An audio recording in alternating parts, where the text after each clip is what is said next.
December, പ്രത്യേകിച്ച് ക്രിസ്മസിൽ 2024 ആദ്യത്തെ show കണ്ട ഒരാളാണ് ഞാൻ.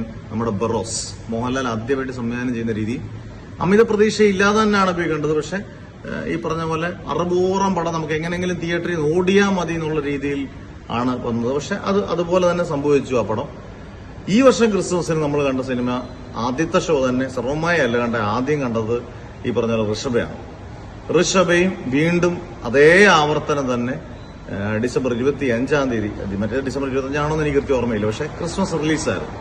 എന്തായാലും ഋഷഭ ഈ പറഞ്ഞ പോലെ മോഹൻലാൽ ചെയ്യേണ്ടാത്ത പടം, മോഹൻലാലിന്റെ ഫാൻസുകാരോട് അല്ലെങ്കിൽ മോഹൻലാൽ ചെയ്യേണ്ടാത്ത പടം. ഒരുപാട് ബന്ധങ്ങൾക്ക് പുറകിൽ മോഹൻലാൽ പോകുന്നതിന്റെ വമ്പൻ പരാജയമാണ്. കാരണം മോഹൻലാലിന്റെ വർഷമായിട്ടുള്ള വർഷമാണ് എമ്പുരാന്, തുടരും, ഹൃദയപൂർവ്വം. എമ്പുരാൻ എനിക്ക് പേഴ്സണലി അത്ര ഇഷ്ടപ്പെട്ടില്ല, പക്ഷെ തുടരും, ഹൃദയപൂർവ്വം, ദാദാസാഹേബ് ഫാൽക്കെ അവാർഡൊക്കെ നേടി നിൽക്കുന്ന ഒരു നടന്റെ ഒരു ഡിഗ്നിറ്റി ഉണ്ടല്ലോ, ആ ഡിഗ്നിറ്റി കാത്തു സൂക്ഷിക്കാത്ത പടമാണ് ഋഷഭ പോലുള്ള പടം, അല്ലെങ്കിൽ കണ്ണപ്പ പോലുള്ള പടം. ഭയങ്കര ട്രോൾ മെറ്റീരിയൽസ് ഒക്കെ ഇഷ്ടം പോലെ ഇറങ്ങാൻ വേണ്ടിയുള്ള പടങ്ങൾ മാത്രമാണ്.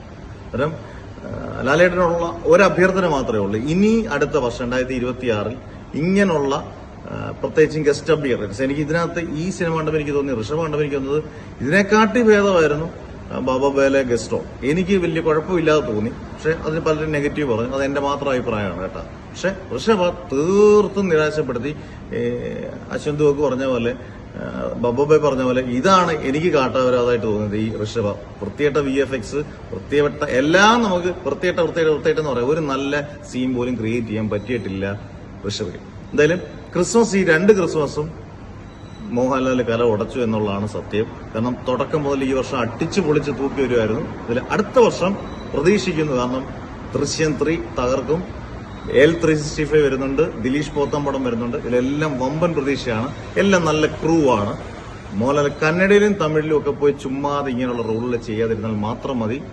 മോഹൻലാൽ അടിപൊളിയായിട്ട് തിരിച്ചു വന്ന വർഷം. അതുകൊണ്ട് സന്തോഷമുണ്ട്. ഒപ്പം ഋഷഭ പോലുള്ള കണ്ണപ്പ പോലുള്ള പടങ്ങൾ ഇറക്കിയതിൽ ദുഃഖമുണ്ട്.